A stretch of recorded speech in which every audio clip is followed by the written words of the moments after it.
आज हम बात करेंगे जैव विकास से संबंधित बहुत ही महत्वपूर्ण 50+ प्रश्न जो बार बार एग्ज़ाम में पूछे जाते हैं और आपके लिए बहुत ही इम्पॉर्टेंट हैं। आप इसको रट लीजिए। क्वेश्चन है, जैव विकास के संदर्भ में सांपों में अंगों का लोप होने को स्पष्ट किया जाता है।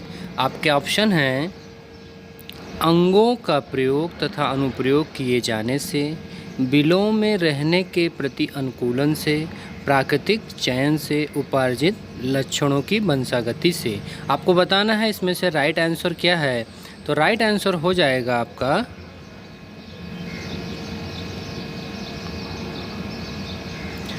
अंगों का उपयोग तथा अनुप्रयोग किए जाने से। यही आपका राइट आंसर है। नेक्स्ट क्वेश्चन पर चलते हैं।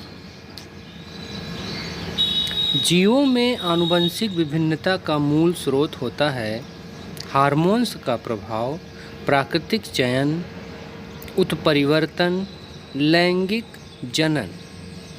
आपको बताना है इसमें सही आंसर क्या है आपका।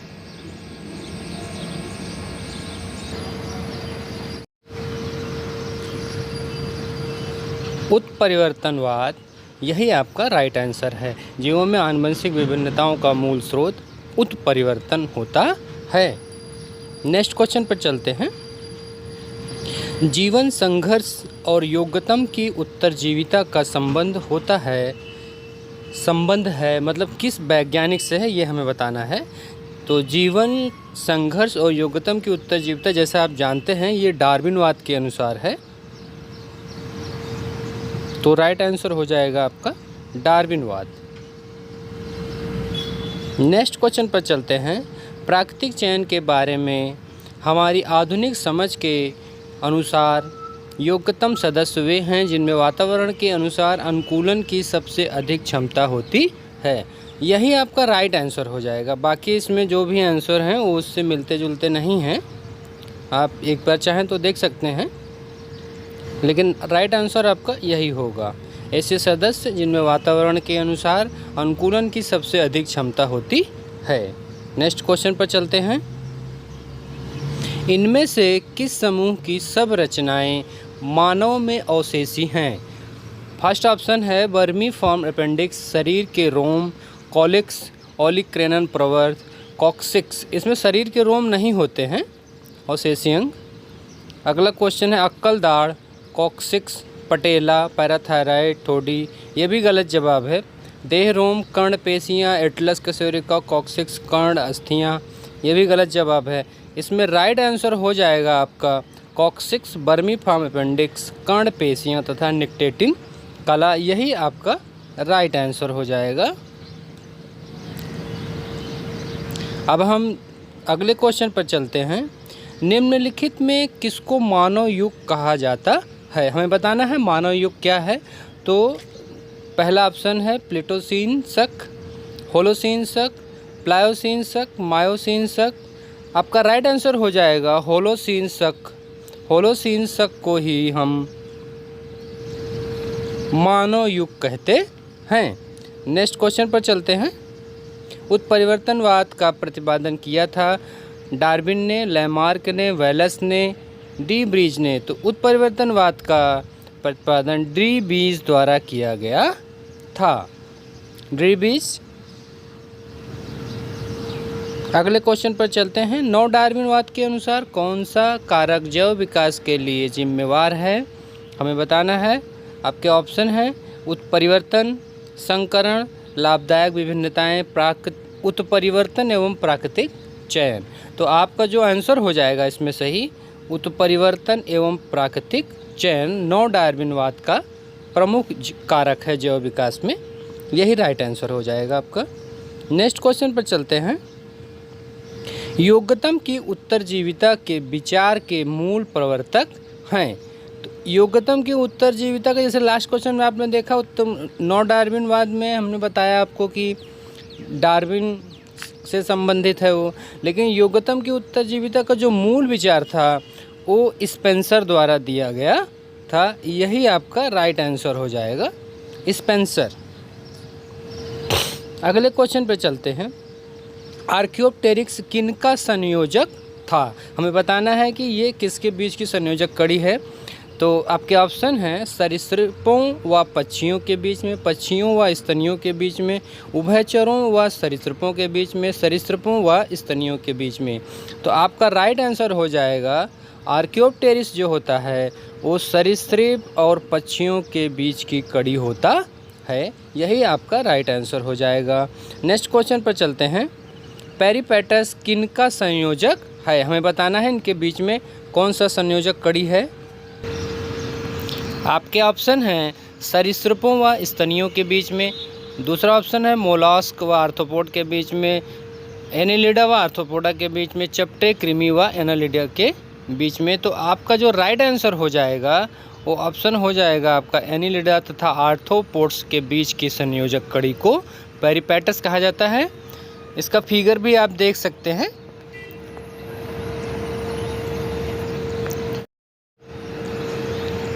अगले क्वेश्चन पे चलते हैं। विकास का मुख्य कारक है उत्परिवर्तन, प्राकृतिक वर्ण, लैंगिक जनन, हासिल किए हुए गुण। तो विकास का मुख्य कारण बच्चों जो होता है वो हमारा प्राकृतिक वर्ण होता है।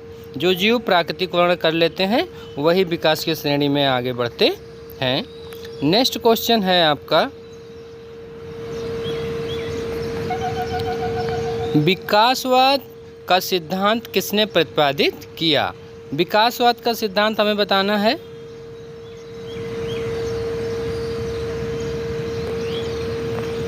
आपके ऑप्शन हैं, पहला है वेलेस ने, दूसरा स्पेंसर ने, तीसरा डार्विन ने, चौथा एक्सले ने। तो आपका राइट आंसर हो जाएगा डार्विन ने विकासवाद का सिद्धांत प्रतिपादित किया था। चलते नेक्स्ट क्वेश्चन पर फटाफट। अगला क्वेश्चन है प्रोटोजोवन जिसमें पौधों और जंतुओं दोनों के लक्षण होते हैं और जिसे इनका संयोजक मान सकते हैं। तो बच्चों एंटमीबा ये गलत जवाब है, ट्रिपैनोसोमा ये भी गलत जवाब है, पैरामीशियम ये भी गलत जवाब है, यूग्लिना यही आपका राइट आंसर हो जाएगा क्योंकि इसमें क्लोरोफिल पाया जाता है और ये श्वसन क्रिया भी करते हैं। अभी नेक्स्ट क्वेश्चन पर चलते हैं हम। विज्ञान की किस शाखा में भूगर्भ विज्ञान और जंतु विज्ञान का समागम है? आपके ऑप्शन है आर्कियोलॉजी, नेक्स्ट ऑप्शन है प्राणी भूगोल, तीसरा ऑप्शन है जीवाश्म विज्ञान, चौथा समाजशास्त्र। आपके उत्तर हो जाएंगे इसमें जीवाश्म विज्ञान जो होता है वो भूगर्भ विज्ञान और जंतु विज्ञान का समागम होता है। यही राइट आंसर है। नेक्स्ट क्वेश्चन पर चलते हैं फटाफट। प्रोटोथीरिया का विकास हुआ था सरीसृपों से, उभयचरों से, यूथीरिया से, पक्षियों से। तो आपका राइट ऑप्शन हो जाएगा इसमें सरीसृपों का विकास हुआ था। यही राइट आंसर है। फटाफट हम अगले क्वेश्चन पर चलते हैं। स्तनियों के भ्रूणीय विकास में हृदय का क्रमिक विकास होता है। हृदय पहले मछलियों के हृदय की भांति द्विवेशमी मतलब 2 कोष्ठकों वाला, फिर उभयचरों के हृदय की भांति त्रिवेशमी तथा अंत में चौवेशमी हो जाता है। यह तथ्य किस परिकल्पना से संबंधित है? तो आपके ऑप्शन है मेंडलियन सिद्धांत, हार्डी बिनवर का सिद्धांत, बायोजेनेटिक नियम, लैमार्क नियम। तो आपका ऑप्शन उत्तर हो जाएगा इसमें बायोजेनिक नियम के अनुसार ये बात सत्य है। यही आपका ऑप्शन हो जाएगा। हम नेक्स्ट क्वेश्चन पर चलते हैं। उद्विकास के सबसे अधिक ठोस प्रमाण किसमें मिलते हैं? जीवाश्मों से, अवशेषीय अंगों से, तुलनात्मक संरचना से, तुलनात्मक भौतिकी से। तो आपका राइट आंसर हो जाएगा जीवाश्मों से। यही आपका राइट आंसर हो जाएगा। नेक्स्ट क्वेश्चन पर चलते हैं। विज्ञान की वह शाखा जिसमें जीवाश्मों का अध्ययन होता है पैलियोंटोलॉजी, इकोलॉजी, इथोलॉजी, ऑर्निथोलॉजी। आपके राइट ऑप्शन हो जाएंगे इसमें पैलियोंटोलॉजी आपका राइट आंसर है जिसमें जीवाश्मों का अध्ययन किया जाता है। हम नेक्स्ट क्वेश्चन पर चलते हैं फटाफट। इनमें से कौन सा जंतु जैव विकास के प्रमाण के रूप में संयोजक है? पक्षियों और स्तनियों के बीच में आर्कियोप्टेरिक्स गलत जवाब है। मछलियों और स्तनियों के बीच में व्हेल ये भी गलत जवाब है। आधुनिक मानव व पैकिंग मानव के बीच में जावा मानव ये भी गलत जवाब है। सरीसृप और स्तनियों के बीच में बतख चोंची प्लेटिपस यही आपका राइट आंसर हो जाएगा।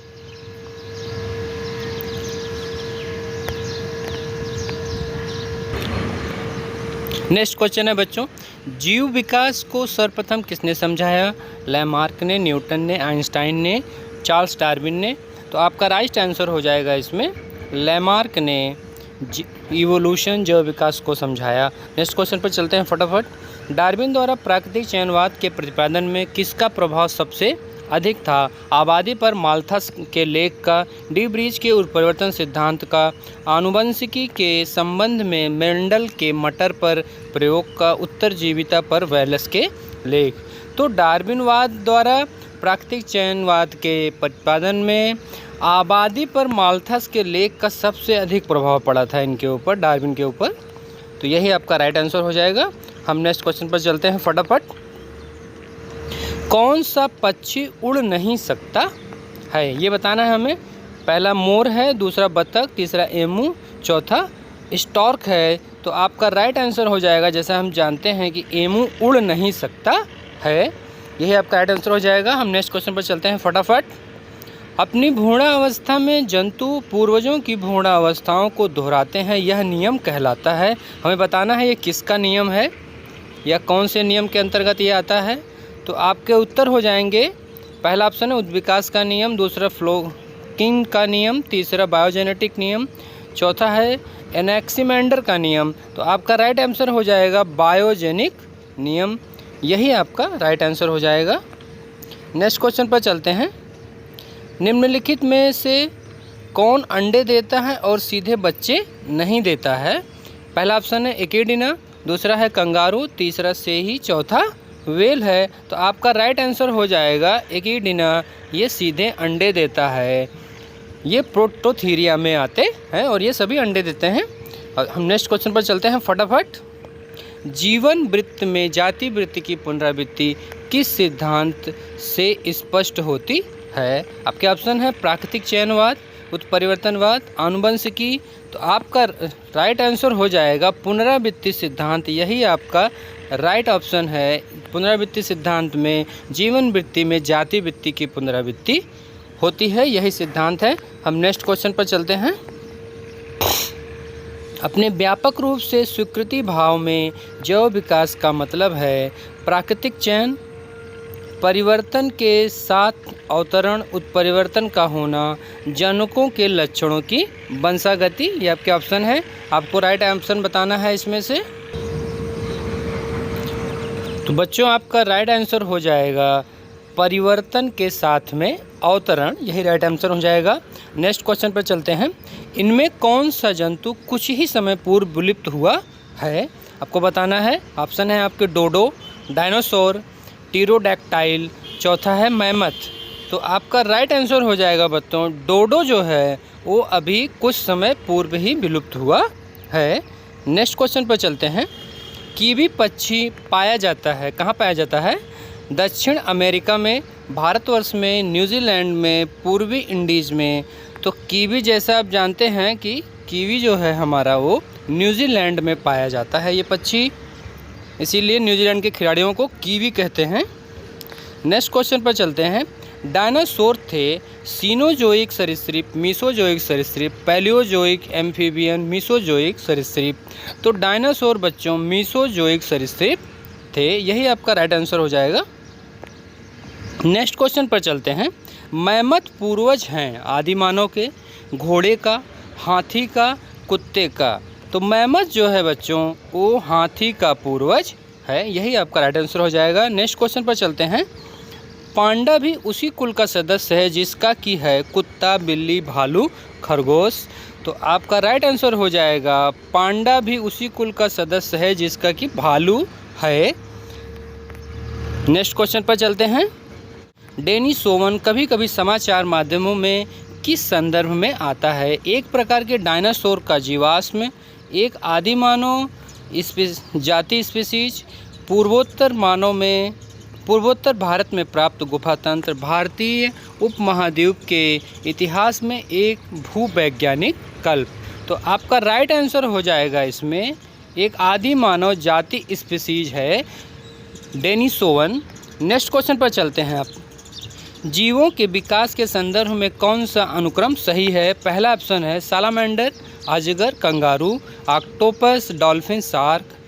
पैगोलिन, कच्छप, बाज, मेढक, केकड़ा, झींगा। तो आपका राइट आंसर हो जाएगा इसमें सैलामेंडर के बाद अजगर का विकास हुआ, उसके बाद कंगारू का विकास हुआ। नेक्स्ट क्वेश्चन पर चलते हैं हम। किसी जीव जाति की आबादी में उत्परिवर्तन जीन के फैलने की संभावना तब होती है जब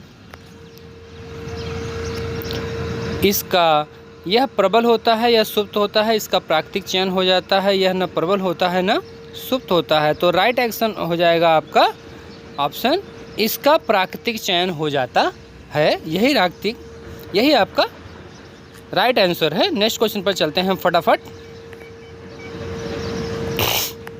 अगला क्वेश्चन है कौन सा क्रम सही है।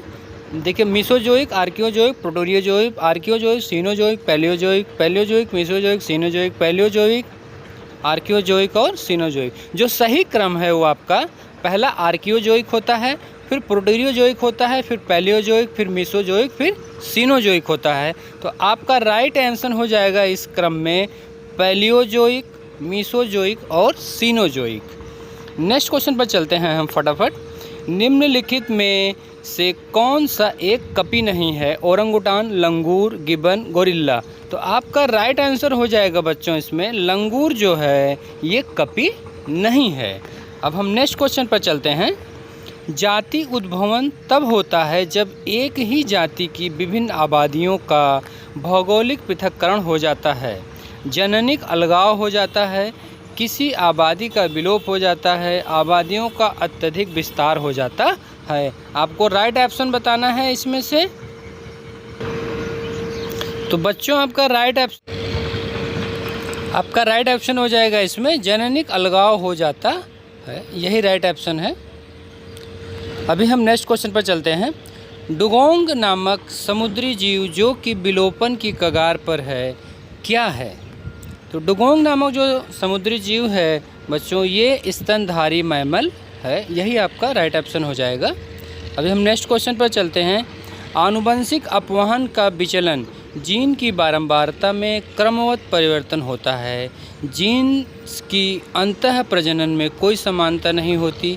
बड़ी आबादी में महत्वपूर्ण उतार चढ़ाव होता है। जीन की बारंबारता में अनियत परिवर्तन होता है। आपको इसका राइट ऑप्शन बताना है। आपका ऑप्शन हो जाएगा बड़ी आबादी में महत्वपूर्ण उतार चढ़ाव होता है, यही आपका राइट ऑप्शन है। हम नेक्स्ट क्वेश्चन पर चलते हैं। एक नई जीव जाति की उद्विकासीय उत्पत्ति तब हो जाएगी जब युग्मक जनक में पारगमन के समय विविध गुणसूत्रों के खंडों की अदला बदली हो जाएगी। किसी आबादी में इतने जीन परिवर्तन हो जाएंगे कि इसका अन्य आबादियों से जननिक पृथक्करण हो जाएगा, यही आपका राइट ऑप्शन हो जाएगा। नेक्स्ट क्वेश्चन पर चलते हैं हम। ऑस्ट्रेलिया के मार्सपियल स्तनियों तथा शेष पृथ्वी पर यूथेरिया के जैव विकास में परस्पर किस प्रकार के विकास का आभास मिलता है। आपके ऑप्शन हैं सह उद्विकास, अपसारी उद्विकास, समानांतर उद्विकास, अभिसारी उद्विकास। तो आपका राइट ऑप्शन हो जाएगा समानांतर उद्विकास। हम नेक्स्ट क्वेश्चन पर चलते हैं। डार्विन द्वारा प्रस्तुत प्राकृतिक वर्णवाद निम्न में से किस पर आधारित है। आपके ऑप्शन हैं over production, struggle for existence and variations, survival of the fittest. आप उपयुक्त सभी, तो इसमें सभी सही हैं, इसलिए आपका आंसर हो जाएगा उपयुक्त सभी। अभी हम नेक्स्ट क्वेश्चन पर चलते हैं। प्राणी जिसे मानव ने सबसे पहले पालतू बनाया संभवतः था कुत्ता, घोड़ा, सूअर, गाय। तो आप जैसा जानते हैं कि हम कुत्तों से बहुत प्यार करते हैं, इसीलिए कुत्तों को सबसे पहले मानव ने अपना पालतू बनाया था। नेक्स्ट क्वेश्चन पर चलते हैं। इनमें से किसे आधुनिक मानव का सीधा पूर्वज माना जाता है। रामापिथेकस, होमो हैबिलस, होमो इरेक्टस, ऑस्ट्रेलोपिथेकस। आपको इसका राइट ऑप्शन बताना है। आपका राइट आंसर हो जाएगा इसमें होमो इरेक्टस जो हैं ये आधुनिक मानव का सीधा पूर्वज माना जाता है। हम नेक्स्ट क्वेश्चन पे चलते हैं। प्रागैतिहासिक मानवों में जीवाश्म रिकॉर्डों से पता चलता है कि शिलाओं पर रंगीन चित्रकारी सबसे पहले की थी। किस तरह के आदि मानव ने की थी हमें बताना है। पहला है ऑप्शन क्रो-मैग्नॉन मानव ने, निएंडरथल ने, जावा कपी मानव ने, पेकिंग मानव ने। तो आपका राइट आंसर हो जाएगा सबसे बुद्धिमान कौन था? क्रो-मैग्नॉन मानव था, इसी ने शिलाओं पर रंगीन चित्रकारी की थी। नेक्स्ट क्वेश्चन पर चलते हैं हम। मानव जीवाश्मों के संबंध में कौन सा वक्तव्य सही है? होमो निएंडरथैलिस ने जीवाश्म हाल ही में दक्षिण अमेरिका में पाए गए। निएंडरथल तथा क्रो-मैग्नॉन मानव कुछ समय के लिए पृथ्वी पर साथ साथ रहे। ऑस्ट्रेलोपिथेकस के जीवाश्म ऑस्ट्रेलिया में पाए गए। होमो इरेक्टस का उद्भव होमो हैबिलियस से हुआ। तो आपका राइट ऑप्शन हो जाएगा कि निएंडरथल मानव तथा क्रो-मैग्नॉन मानव कुछ समय तक पृथ्वी पर साथ साथ रहे थे। यही इसका राइट ऑप्शन है। हम नेक्स्ट क्वेश्चन पर चलते हैं। पृथ्वी पर वर्तमान मानव होमो सैपियंस का इतिहास कितने वर्ष पुराना है? 1 लाख वर्ष पुराना है, 10,000 वर्ष पुराना है, 45,000 वर्ष पुराना है, इनमें से कोई नहीं। तो लगभग ये होमो सैपियंस का इतिहास 10,000 वर्ष पुराना है। यही आपका राइट ऑप्शन हो जाएगा। अगले क्वेश्चन पे चलते हैं हम। प्रागैतिहासिक मानव जिसने सबसे पहले संभवतः रहने के लिए झोपड़ियाँ बनाना तथा मुर्दों को धर्म क्रियाओं के साथ दफनाना प्रारंभ किया। निएंडरथल मानव, जावा कपी मानव, पेकिंग मानव, क्रो-मैग्नॉन मानव। तो आपका राइट ऑप्शन हो जाएगा ये काम सबसे पहले निएंडरथल मानव ने किया था। यही आपका राइट ऑप्शन है। नेक्स्ट क्वेश्चन पर चलते हैं। मानव सदृश लघुत्तम कपी, ये बहुत इंपॉर्टेंट क्वेश्चन है, कई बार आ चुका है। आपका ऑप्शन है गिबन, चिंपैंजी, गोरिल्ला, ओरंगुटान। तो आपका राइट ऑप्शन हो जाएगा गिबन जो है सबसे छोटा लघुत्तम मानव सदृश कपी है। यही राइट ऑप्शन है। नेक्स्ट क्वेश्चन पर चलते हैं। मानव का विकास इसलिए संभव हुआ कि हमारे कपी सदृश पूर्वजों को पोषण की कठिनाई हुई, ने सामूहिक शिकार की प्रथा अपनाई, ने अग्नि का उपयोग किया, ने खुले मैदानों में द्विपदचारी गमन अपनाया। यही आपका राइट ऑप्शन है। इसमें 2 पैरों से चलने के लिए इन्होंने प्रयास किया, वही आगे चल के आज जैसे मानव बन गए हैं। नेक्स्ट क्वेश्चन पर चलते हैं हम। सबसे पहला प्रागैतिहासिक मानव संभवतः था, कौन था आपको ये बताना है।